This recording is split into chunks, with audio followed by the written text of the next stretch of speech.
Bay, alam mo, ito sa inuman, yung inumin natin yung Ginebra, San Miguel. Sino ba ang lamang doon sa dito sa ito, picture na to. Di ba? San Miguel. Si San Miguel o si Satanas? San Miguel. San Miguel.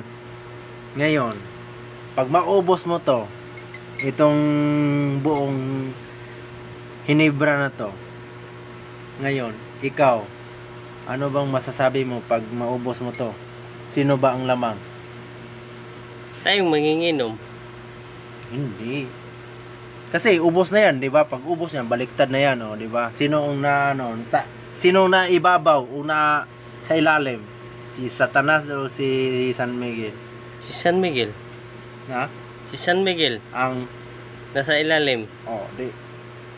nasa pabor yung Satanas yun. Kasi lasing ka na, wala na, ubos na Taob na yan Lasing na tayo eh. Pag nalasing ka, pabor na si Satanas. Yeah.